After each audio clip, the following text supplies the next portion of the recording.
of Tomorrow, episode 2, The Need for Speed. They are going the distance. It's your boy Icon with some DCTV.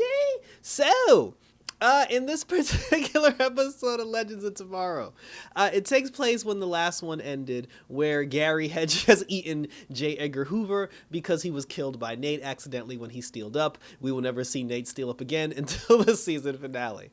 So the Legends now, they're the ones that win anyway. They're scrambling, trying to figure out what they can do because, J. Edgar Hoover, he's like so important to the timeline, and Nate's like freaking out because he's like the time historian and he just ruined the timeline. So he's just like, oh my God, what do I do? What do I do? What do I do? And then Sarah's just like, well, listen, according to history, nobody knows that he's dead yet. Everybody assumes that he's still around and he's supposed to board a train to New York. We're trying to go to New York anyway. So let's just go to New York and pretend like J. Edgar Hoover is here. But then they're just like, well, what do we do about the Hoover thing? And then Nate was like, nah, y'all want me to pretend to be Hoover all the way to New York City? And they're like, yeah, it's a perfect plan. The plan was for, not so much for people to pay attention to Hoover, but for the criminals that he brought to justice. So Gary ends up using a spell that transforms Nate into J. Edgar Hoover. But just in case the spell doesn't work or, like somebody can see through the illusion, they shifted the focus to the Bullet Blondes. So they had, so basically when they went to the train station to New York, they were just like, oh, make way, everybody. J. Edgar Hoover's here, and he's captured the Bullet Blondes. He had Ava and he had Sarah in custody, and everybody was cheering. They were just like, yeah, you got the Bullet Blondes. And then he's like, yep, J. Edgar Hoover always gets his man or woman or whatever. So they bring him onto the train, and then they go into like this special suite that they had, that they kicked some other people out of. They brought him to a special suite specifically for J. Edgar Hoover to do his thing.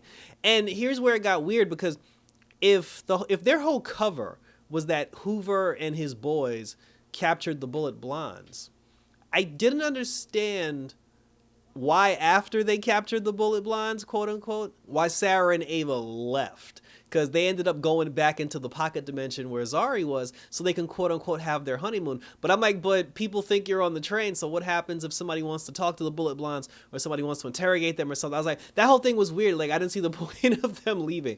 But they leave. They gets them off the show for a while, and now we're stuck with Nate and the guys, regarding the whole J. Edgar Hoover situation. One of the things that we do find out during the course of this is that while Nate is pretending to be J. Edgar Hoover, we learn that he's just a tad bit on the racist side.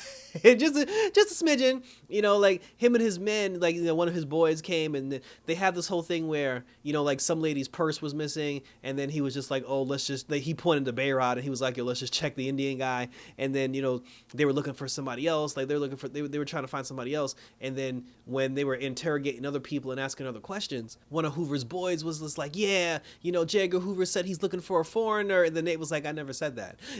Like these guys, like his whole crew, they're extremely racist and they blame everything on foreigners and foreign people. They had this one particular Russian guy that they were supposed to get information out of, and then they were just like, yeah, Hoover, go in there and teach him a lesson. And then Nate went in because he was supposed to like beat him to a pulp. Nate went in and he basically talked to the guy. And he was like, listen, he was just like, like I apologize. He's like, I apologize. He's like, I'm sorry for beating you up or whatever, but he's like, I just need help. I just need information. And then the guy was like, this is worse than the last time you kidnapped me. And that's when Nate was like, wait a minute, I kidnapped you before. And then you were like, yeah. He said that, you chased off my family, you beat me up, like you took advantage of us, you broke up my family just for the simple fact that I'm Russian. There was no other reason. I didn't do anything wrong. And then, Nate was just like, yeah, but why are you trying to assassinate me? Because they had found out that somebody's trying to assassinate Hoover. And he was just like, why are you trying to assassinate me? He was like, he was like, you're so focused on trying, on trying to take down, like the foreigners, that you don't see the true enemy in front of your face. And then he looked out the window, and then Nate was just like, yo, what happened to the mountains? And then he was like, da. That's what he told him. He was like, listen, he said that the train was switched, the tracks was switched like 10 minutes ago. But then he was just like, well, how come nobody said anything about it? Because, because he told me, he was just like, he was the fall guy, and then that's when it dawned on Nate, the person that was responsible for it is obviously somebody who's in the same position that he is, that has power. And then when he went outside to go talk to Bayrod and, go talk to Gary, his quote unquote boys, like they had the guns on him and they put the gun on, on Nate, and they're just like, bring your ass outside, Hoover, because they were secretly working for Al Capone, and they were going to bring Hoover to Al Capone so Al Capone can kill him. I don't know what beef Al Capone had with him. I don't know why he wanted to kill him, but Al Capone wanted to kill him. So they bring, he's also like, Nate's on the train and everything. They end up beating up the guys on the train. And then they're just like, well, the train stopped. We're already here. Al Capone is outside. We got to do something. And then, that's when Nate was just like, well, I'm going out there to face the music. Bayrod and Gary end up running to the closet where the pocket dimension was to go get Sarah in the game because they're freaking out. While they were in the pocket dimension, Sarah and Ava were upstairs. They's bees getting it on. And when they went into the pocket dimension, they bumped into Zari, who was who was high as a kite. And she ate the edibles, she ate the weed gummies, the marijuana gummies, and now she's just out there. So they kind of like ignore her. They go upstairs. Ava comes back down a little later to check on her. She's still going a little crazy. And then Ava was just like, listen, let's just, get some water in your system, try to like get the gummy thing out of your system, and then hopefully you should feel better. Ava comes back downstairs a third time, and Zari's in the kitchen now because like the way John's pocket dimension house works, it's, obviously it's magic. And there's a thing where every time you open the freezer, there's a bottle of whiskey in there. So when you close the door, you take the whiskey out, and then you open another door, there's another bottle of whiskey. This is John Constantine's house, so why are we surprised? So then Zari ends up just pulling bottle after bottle after bottle, and Zari's sitting on the table with like 500 bottles of whiskey, each with a different person's name on it from people that the legends have encountered in the past. Because Zari was like, oh, I think I figured out, who blew up the Wave Rider. Or she said, I've at least narrowed it down. And then Ava's like, narrowed it down to who? Every single person we've ever bumped into.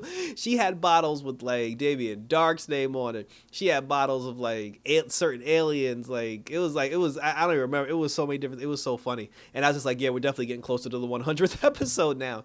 And then the sad part is Ava got mixed up in all that foolishness, and then she ended up trying to help her figure out who blew up the Wave Rider. And then there was one bottle where they were just like, it could be this because this is the one thing we haven't done yet, but they didn't actually show the audience what was on the bottle. At that moment, that's when they heard Bayrod and Gary, calling for help, and then Sarah came downstairs, and then all three girls went outside to go try to help Nate. When Nate went outside, and he was just like, come on, Al Capone, he's like, you want to go one-on-one with Hoover? Al Capone looked at him, and he was like, yo, who is this guy? Because the spell that Gary had put on Nate wore off, and everybody sees Nate now. So then Nate, came out of nowhere, and he was just like, well, he said, I was the person that actually killed Hoover. And then the Bullet Blondes show up. They start giving everybody like whiskey and everything, and then they're trying to smooth over the crowd. And then while everybody's like, talking and like trying to smooth everything over and trying to get everything copacetic, Hoover actually showed up. And even me, I was like, oh shit. So like Hoover showed up. And then, he was just like, oh, you want a piece of this, Capone? He pulled out his gun. Capone's boys pulled out his gun.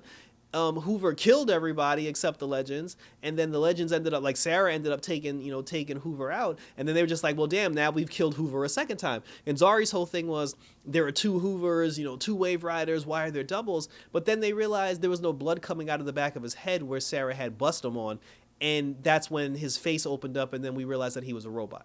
So then they were just like, well, what about the original, Hoover? Was he a robot too? And then Gary was like, no, like that's the actual real one because I ate him. And but they were just like, now there's a robot. And then, Capone dipped, and then the legends, like, they were just like, they were trying to figure that out, but it's like, we still got to get to New York. And then while they were still trying to get to New York, all of a sudden, the Jaeger Hoover robot just self-destructed, and then everybody ran off, and then that's how that part of the episode ended. Now we got robots. When we got robots, I immediately thought about Bishop and cloning. I think like before it was revealed that the Hoover thing, like the second Hoover was a robot. When I first saw the Hoover, I thought that was a clone, and I thought Bishop was back, and we had to deal with that for the we had to deal with this whole Bishop thing again. But apparently not. Like somebody's building robots, and I am interested to see who this person is and what this person has to do with the timeline and how the legends are going to fix that, because they still kind of just glossed over the Hoover situation. I'm like, we still actually got to fix that. So we'll see what happens in the next episode. Well, I think the next episode is the 100th episode, but we'll see what happens eventually with that whole thing. And then on to my favorite part of the episode, which is always Astra and Spooner. Spoonstra, if you will. So so in the last episode, the two of them had actually resurrected Gideon. They transformed Gideon into human form. And Gideon, for some reason, she can't speak. And she's trying to communicate with Astra and Spooner, and she can't communicate with them.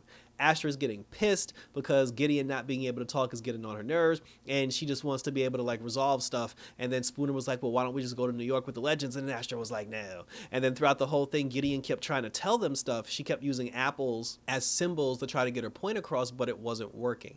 And then finally she tried to do this whole thing where she put the apples in a box, and then she stepped on the box to crush the apples, and then like the applesauce like squirted everywhere and it bust Astra in the face. And then Astra got mad, and then she cursed out Gideon, and then she was just like, oh, I wish you'd go back to the bolts, to the bolts and the wiring that you were, so we could understand you. And then Gideon got, her feelings were hurt, and then Gideon got mad and walked out the house. Spooner and Astra had a personal conversation, and then, they were both basically talking about how they both feel useless at this point. Astra said she feels worthless because, based on her bumbling, she feels that she can't help the legends and she can't contribute to the team. Spooner's whole thing was, she was like, well, at least, she said, even if your magic is trash, at least you still got magic. Spooner's like, my whole thing was, I was the alien girl. I was the girl that spoke to aliens, and now that power is gone, she was just like, yo, what do I do? And then they both of them were just pondering the question, what do they bring to the table, from a legend standpoint. And then they heard Gideon outside tearing apart the side of the house. And then Gideon, when they ran outside, Gideon had taken 2 electrical wires, and she used them to electrocute herself, I guess as a way to recharge her or reboot her memory. But she passed out because, she is kind of human now. They brought her back into the room. The mom was there. They were trying to resuscitate her and everything. She woke up, and then, Astra apologized to her. Spooner touched Gideon, and then all of a sudden Spooner could hear what Gideon was thinking. And now I'm like, is Gideon an alien? But maybe that's, Spooner's power, she can still communicate with being, maybe her power was telepathy. It wasn't necessarily being able to talk to aliens specifically, but telepathy in general. So she was able to hear Gideon's thoughts, and then Gideon was talking back to Spooner. And then I guess because she touched her, that activated her voice box. And then she started actually talking for real. And then she told them, she said, listen, the legends are on their way to New York, but something's going to happen to them. And if we don't save them, the legends are going to die. And then after that, the Nash was like, well, I guess we're going to New York to save the legends. And that's how the episode ended. So thank you for tuning in. I saw the coming attractions for the next episode, and I'm very juiced about this because I believe it is the 100th episode, and it's Spooner and Astra. So it's going to be like a Spooner Astra episode. I guess they're going into Gideon's mind, and they're interacting with all the legends from the past. I saw Jax in the commercial, I saw Stein, I saw Ray, and Ray's gonna be in the Flash crossover, so it makes sense why Ray would be, would do the Legends thing. So this is gonna be interesting because, like I said, they have a picture of all the characters that showed up in the 100th episode, and I refuse to look at that picture because I'm trying my best not to be spoiled. I was even mad that I saw the coming attraction video for next week when I saw Jax. I was like, damn it. But I'm super excited about it, and like I said, we'll see how the 100th episode of Legends kicks off. So hit me up on Twitter, share your thoughts, let me know what you think is going to happen in the next episode. Are you excited for the 100th episode? Are you surprised that Legends even got a 100th episode? And we'll continue to talk about it. Hit me up on Twitter and Instagram, and I said follow me on YouTube, hit the notification bell so you get notified, because like I said, besides we're doing Legends, we're doing Batwoman, we're doing Stargirl, we're doing Supergirl and Stargirl is going to end soon, so we're getting ready to close the chapter on that. Titans is over, but we still got Doom Patrol and Young Justice. So thanks for tuning in, guys. So until next time, for some more Legends of Manana, take care, and I'm out this. Yeah.